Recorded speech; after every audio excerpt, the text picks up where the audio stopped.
저는 돌무더기 곁에서 밥을 먹던 머슴이었습니다. 찬밥에 물 말아 먹으면서도 감히 고개를 들 생각조차 못했지요. 마당을 가로질러 가다가 발에 차인 적도 한두 번이 아니었습니다. 머슴놈 주제에 어디를 지나가? 욕설이 날아오고 술 취한 양반 도련님이 밥그릇을 발로 걷어찼을 때도 저는 그저 허리를 굽혀 깨진 그릇을 주워 담았을 뿐입니다. 그런데 어느 날이었습니다. 모두가 저를 발로 차던 그 집 대청마루에 이 아이가 이 집의 장자다 라는 소리가 울려 퍼졌습니다. 머슴이었던 제가 사실은 그 집 족보 맨 위에 올라가야 할 잃어버린 장자였다면 믿으시겠습니까? 오늘은 아무도 거들떠보지 않던 머슴이 어떻게 양반가의 주인이 되었는지 그 기막힌 사연을 들려드리려 합니다. 옛날 옛적 남원 근처 한 양반가에 길범이라는 머슴이 살고 있었습니다. 마당 끝 돌무더기 옆 헛간이 길범의 잠자리였지요. 매일 새벽 여명도 오르기 전부터 길범은 가장 먼저 눈을 떴습니다. 양반댁 식구들은 길범을 이름으로 부르지 않았습니다. 야, 이놈! 저 머슴놈! 그렇게 부르는 것이 당연하다는 듯 소리쳤지요. 길범은 그저 고개를 숙이고 시키는 일을 했습니다. 마당을 쓸고 장작을 패고 우물물을 깃는 일부터 밤늦게 외양간 거름을 치우는 일까지 모두 길범의 몫이었습니다. 사람들은 길범을 사람으로 여기지 않았습니다. 그저 일하는 도구로만 생각했지요.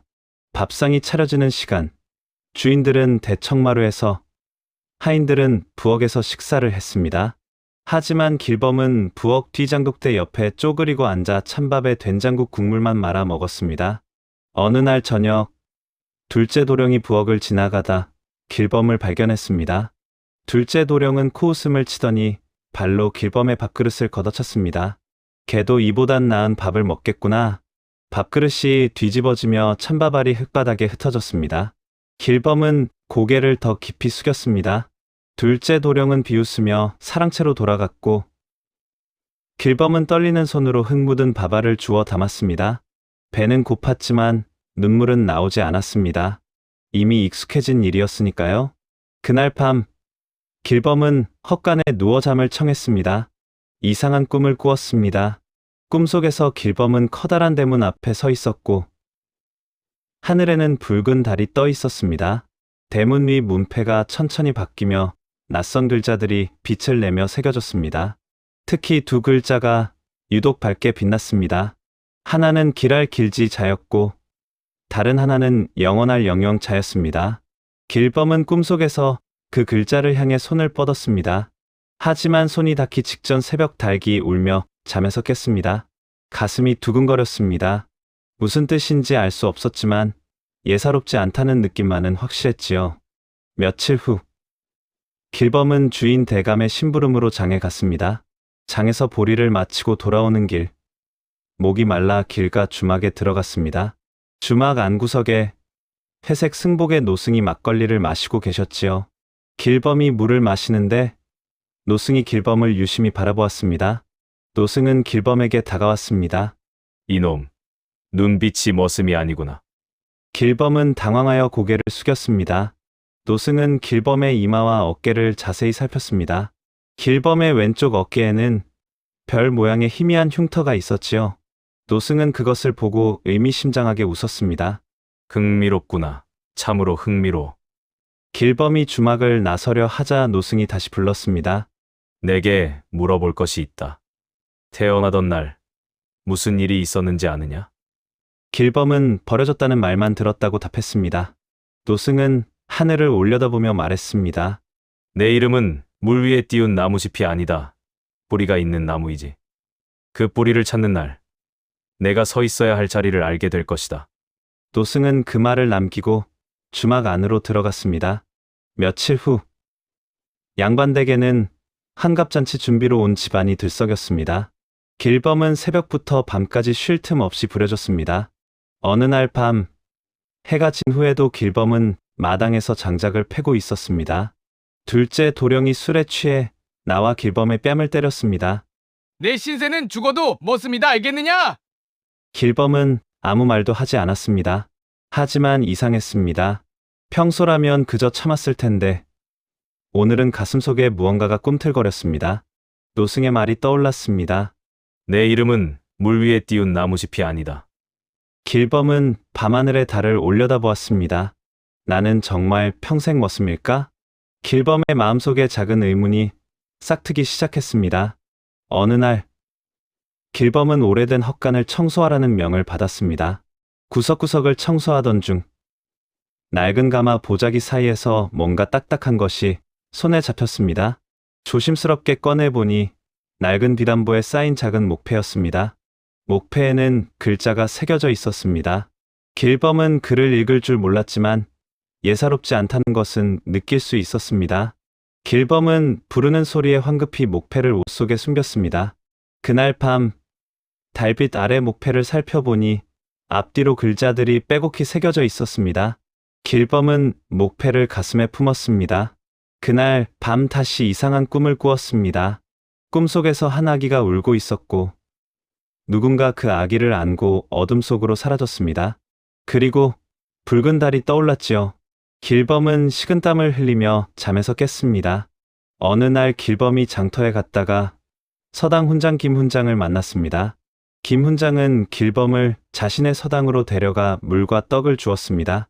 그리고 물었습니다. 자네, 글을 아는가? 아닙니다. 소인은 글을 모릅니다. 김 훈장은 안타까워하며 한 달 후 길범에게 제안했습니다. 자네가 원한다면 밤마다 와서 글을 배워가게. 대신 아무에게도 말하지 말고. 길범은 믿을 수 없었습니다. 훈장님, 소인 같은 천한 것에게 어찌 글을 가르쳐 주시려 하십니까? 사람은 누구나 배울 권리가 있네. 그날부터 길범은 밤마다 몰래 서당에 가서 글을 배웠습니다. 길범은 놀라울 정도로 빨리 글을 익혔지요. 몇 달이 지나자 간단한 글을 읽을 수 있게 되었습니다. 그날 길범은 옷 속에 품고 있던 목패를 꺼냈습니다.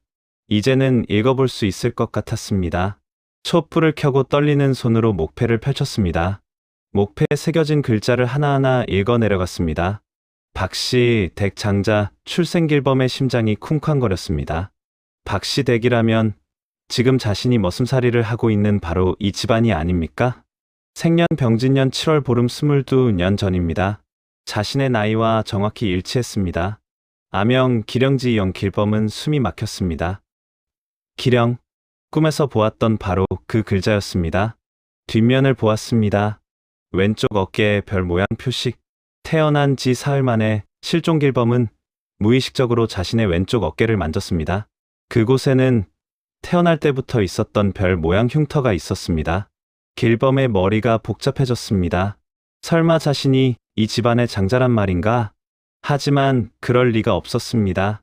자신은 버려진 아이였고 머슴으로 자랐습니다. 길범은 목패를 다시 비단보에 싸서 숨겼습니다.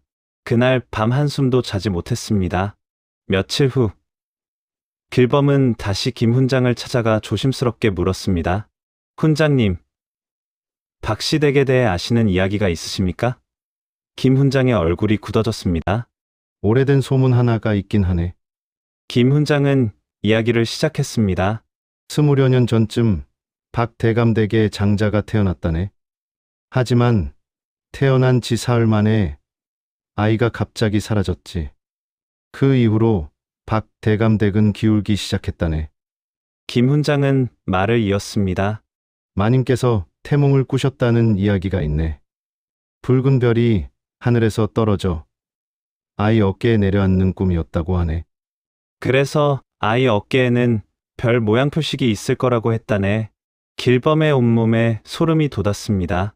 훈장님, 사실은 길범은 헛간에서 발견한 목패 이야기, 거기 적힌 글자들, 그리고 자신의 어깨에 있는 별 모양 흉터까지 모두 말했습니다. 김 훈장은 점점 놀란 표정을 지었습니다. 자네가 만약 그 잃어버린 장자라면 이것은 단순한 문제가 아니네. 길범은 혼란스러웠습니다. 하지만 증거들은 너무나 명확했습니다. 드디어 박대감의 환갑잔치 날이 밝았습니다. 해가 중천에 떴을 무렵 고을 원님이 행차했습니다. 잔치가 무르익어갈 무렵 대문 밖에서 누군가 들어왔습니다. 길범은 깜짝 놀랐습니다. 주막에서 만났던 노승이었습니다. 박대감 앞에 이르러 합장을 하며 말했습니다. 대감, 어르신의 환갑을 축하드리러 왔습니다. 박대감은 자리를 권했습니다. 잠시 후 노승은 입을 열었습니다. 대감 댁에 잃어버린 인연이 하나 있다고 들었습니다. 혹시 20여 년 전 태어난 지 사흘 만에 사라진 아이 말입니다. 마님이 술잔을 떨어뜨렸습니다. 박대감은 떨리는 목소리로 물었습니다. 스님께서는 그 일을 어찌 아십니까? 그 아이가 지금 이 자리에 있습니다. 모든 사람이 술렁였습니다. 20여 년 동안 모두의 눈앞에 있었지만 아무도 알아보지 못했을 뿐입니다. 박대감은 벌떡 일어났습니다. 스님, 지금 당장 그 아이가 누구인지 말씀해 주십시오. 말씀해 주십시오. 노승은 천천히 손을 들어 마당 구석, 돌무더기 옆에 서 있던 길범을 가리켰습니다. 저 아이입니다. 모든 사람의 시선이 길범에게 쏠렸습니다. 잔치 자리는 순식간에 아수라장이 되었습니다. 저 머슴이 장자라니 말도 안 됩니다. 또 안 됩니다. 둘째 도령이 소리쳤습니다. 노승은 차분했습니다. 근거라면 충분히 있습니다. 첫째, 저 아이는 지금 22살입니다. 정확히 장자가 사라진 해에 태어났지요. 그것만으로는 부족합니다. 그렇습니다. 하지만 둘째 근거가 있습니다. 노승은 길범을 불러 왼쪽 어깨를 드러냈습니다. 그곳에는 희미하지만 분명한 별 모양 흉터가 있었습니다. 마님이 비명을 질렀습니다. 저것은 제가 태몽에서 본 바로 그 표식입니다. 노승은 옷 속에서 목패를 꺼내 박대감에게 건넸습니다. 이것은 내가 아이를 위해 만들었던 그 목패입니다. 그 목패입니다. 박대감의 눈에서 눈물이 흘러내렸습니다. 길범에게 달려가 그를 껴안았습니다. 내 아들이구나. 원님이 일어나 어깨의 흉터를 자세히 살폈습니다. 이 표식은 태어날 때부터 있던 것이 분명하오. 둘째 도령이 반발했습니다. 이 아이가 어떻게 우리 집에 머슴으로 들어왔습니까? 노승이 차갑게 말했습니다. 그것이 바로 밝혀져야 할 진실입니다. 그때 늙은 하인 만도리가 비틀거리며 들어와 무릎을 꿇고 쓰러졌습니다. 대감마님 용서하십시오. 소인이 만도리는 떨리며 고백했습니다. 20여 년 전 도련님이 태어난 지 사흘째 되던 밤이었습니다. 누군가 소인을 불러 은자 한 양을 주며 아이를 멀리 내다버리라 했습니다. 누구냐? 누가 그런 짓을 시켰느냐? 돌아가신 안채 대부인님이었습니다. 박대감은 믿을 수 없다는 표정을 지었습니다. 만도리가 계속 말했습니다. 대부인님께서는 마님을 탐탁지 않게 여기셨습니다. 신분이 낮은 집안 출신이라고 하셨지요. 그래서 마님이 낳은 아이를 자신의 핏줄로 인정하고 싶지 않으셨던 것입니다. 소인은 은자의 눈이 멀어 악한 일을 저질렀습니다. 아이를 멀리 내다버렸지만 차마 죽일 수는 없어서 이 집 대문 앞에 다시 놓았습니다. 훗날 누가 주워가거나 집안 사람들이 발견하리라 생각했지요. 만도리는 피눈물을 흘렸습니다. 소인은 20여 년 동안 이 죄를 짊어지고 살았습니다. 용서해 주십시오. 원님이 단호하게 말했습니다. 이것으로 모든 것이 명확해졌소. 목패, 태몽, 어깨의 표식, 하인의 자백까지 모든 증거가 일치하오. 이 아이는 박씨 댁에 잃어버린 장자가 분명하오. 박대감은 눈물을 흘리며 길범 앞에 무릎을 꿇었습니다. 아들아, 이 애비를 용서해다오. 마님도 길범을 끌어안으며 울었습니다. 원님이 선언했습니다. 오늘부로 이 아이의 이름은 기령으로 되돌아간다. 그리고 박씨 댁의 장자로서 모든 권리와 의무를 지니게 될 것이다. 둘째와 셋째 도령은 여전히 받아들이기 힘들어했습니다. 안 됩니다. 저 머슴이 어떻게 우리 형이 됩니까? 하지만 박대감이 엄하게 말했습니다. 입을 다물어라. 이것은 하늘의 뜻이다. 원님이 만도리를 향해 말하려 하자 길범이 입을 열었습니다. 원님, 이 사람이 저를 버린 것은 사실입니다. 하지만 차마 죽이지 못하고 집 앞에 놓아준 덕에 저는 목숨을 건졌습니다. 그러니 너그러이 용서해 주시기 바랍니다. 모두가 놀라며 길범을 바라보았습니다. 다음 날 집안 분위기는 완전히 달라졌습니다. 어제까지 길범을 욕하던 사람들이 오늘은 고개를 들지 못하고 있었습니다. 둘째와 셋째 도령은 대청마루 아래 무릎을 꿇고 있었습니다. 형님, 그동안의 불경을 용서해 주십시오. 마을 사람들도 찾아와 절을 올렸습니다. 도련님, 그동안 몰라 배웠습니다. 길범은 복잡한 심정이었습니다. 어제까지 자신을 깔보던 사람들이 오늘은 무릎을 꿇고 있었습니다. 신분이 바뀌자 태도도 바뀐 것입니다. 길범은 사람들은 신분을 보지 사람 자체를 보지 않는다는 것을 깨달았습니다. 집안의 하인들도 길범 앞에서 머리를 조아렸습니다. 길범은 그들을 일으켜 세우며 말했습니다. 일어나십시오. 저는 여러분과 함께 지낸 시간을 잊지 않을 것입니다. 하인들은 눈물을 흘렸습니다. 이런 양반은 처음이었기 때문입니다. 며칠 후 박대감은 온 마을 사람들을 초대했습니다. 잃어버린 장자를 되찾은 것을 알리는 의식이었지요. 길범, 이제는 기령은 대청마루 한가운데 앉아 있었습니다. 박대감이 말했습니다.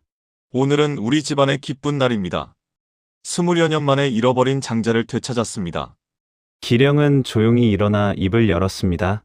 여러분, 저는 20여 년 동안 이 집에서 머슴으로 살았습니다. 그동안 저는 사람 취급을 받지 못했습니다. 기령은 둘째 도령을 바라보았습니다. 머슴일 때 저에게 돌을 던진 손과 오늘 저 앞에서 무릎을 꿇는 그 손이 같은 손입니다. 신분이 바뀌자 태도가 바뀌었지요. 마을 사람들이 부끄러워하며 고개를 숙였습니다. 하지만 저는 복수를 하지 않을 것입니다. 저를 머슴으로 키운 세월도 제 인생의 일부입니다.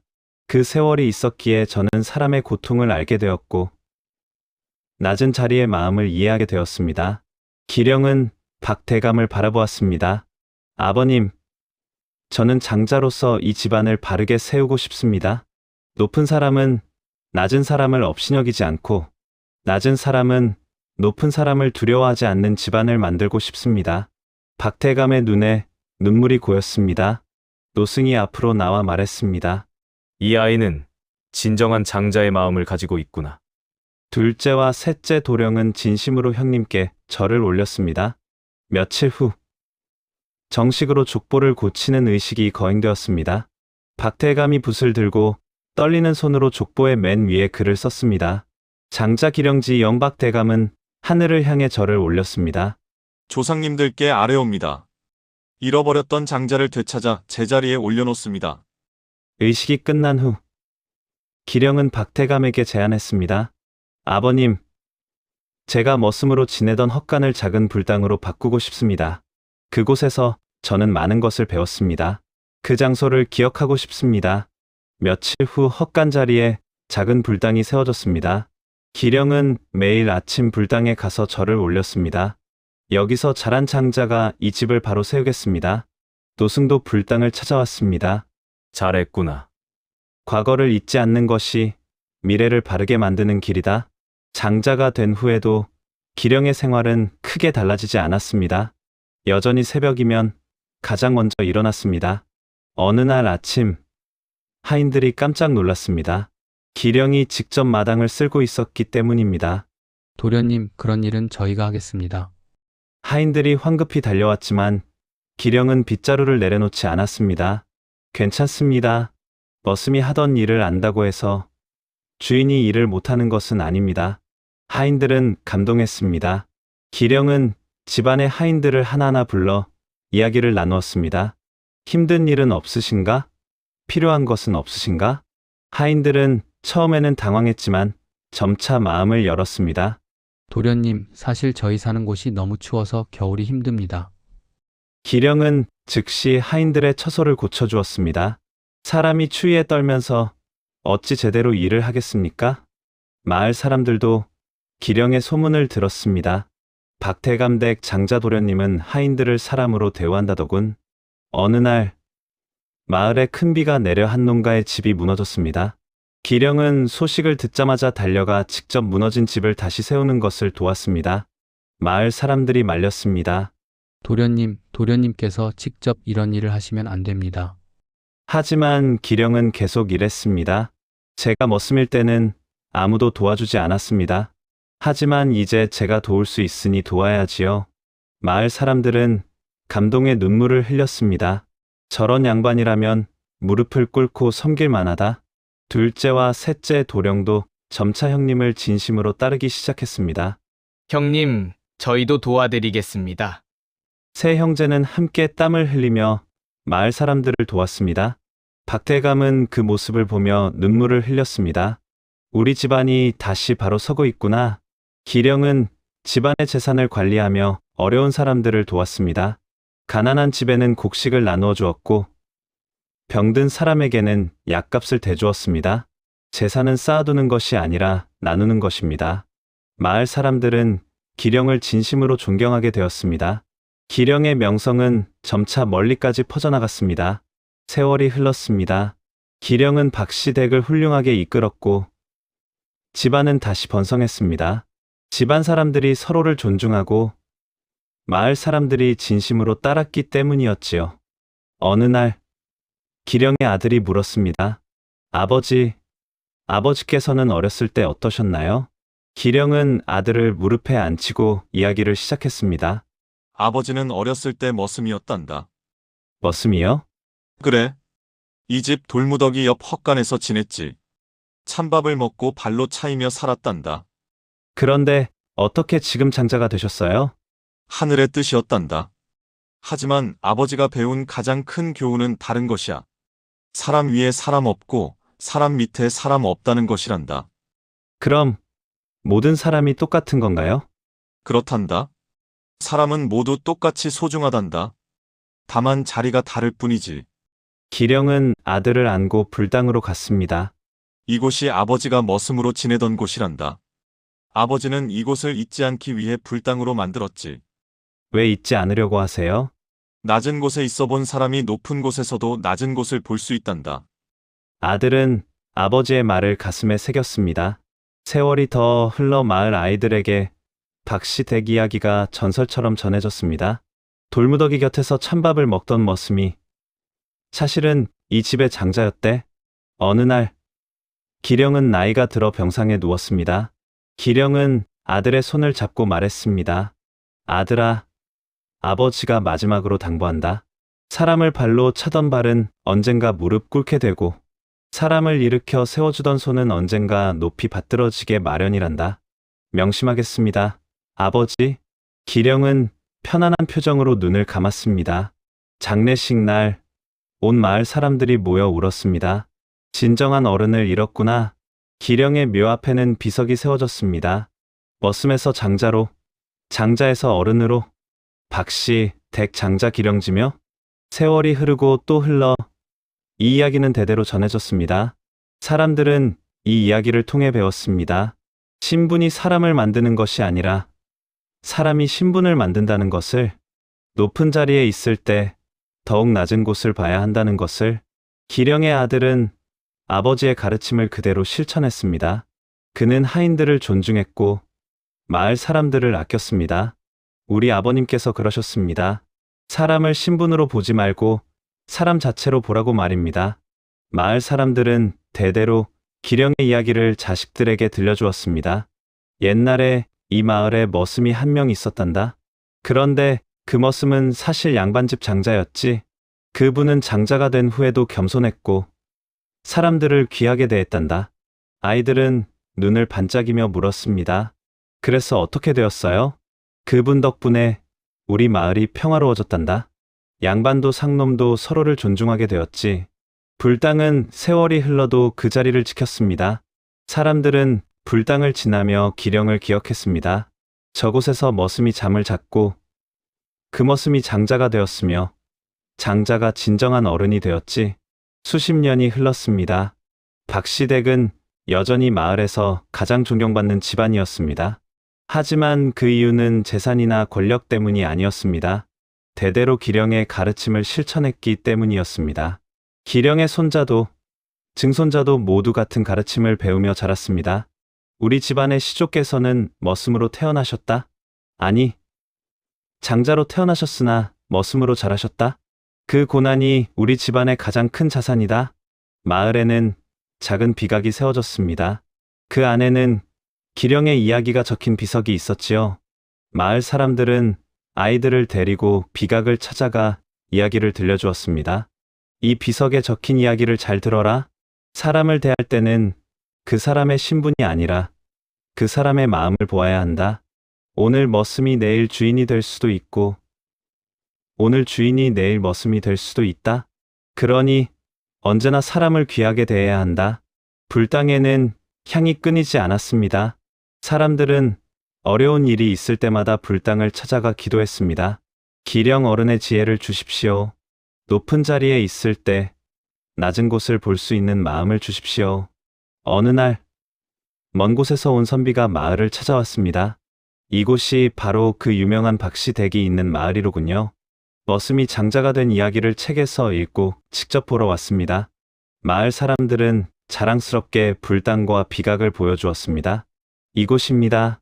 여기서 머슴이 잠을 잤고 장자가 깨어났으며 어른이 탄생했습니다. 선비는 감동하여 말했습니다. 이 이야기는 온 세상에 전해져야 합니다. 신분이 아니라 사람을 보는 마음. 이것이야말로 진정한 어른의 마음입니다. 세월이 흐르고 또 흘러도 기령의 이야기는 사라지지 않았습니다. 오히려 시간이 지날수록 더욱 빛을 발했습니다. 사람들은 이 이야기를 통해 배웠습니다. 사람을 함부로 대하지 말라고. 신분은 변할 수 있지만 사람의 본질은 변하지 않는다고. 높은 자리에 있을 때 더욱 겸손해야 한다고. 낮은 자리에 있어 본 사람이 진정한 어른이 될 수 있다고. 옛말에 백절불굴이라는 말이 있습니다. 어떠한 난관에도 굽히지 않고 이겨나간다는 뜻이지요. 기령은 바로 그런 사람이었습니다. 머슴으로 천대받았지만 굽히지 않았고 장자로 돌아간 후에도 교만하지 않았습니다. 그의 삶은 우리에게 가르침을 줍니다. 사람 위에 사람 없고 사람 밑에 사람 없다는 진리를 말입니다. 다음 영상을 빠르게 만나보시려면 좋아요와 구독을 눌러주세요. 그럼 더 재미있는 영상으로 찾아뵙겠습니다. 모두 행복한 하루 보내세요.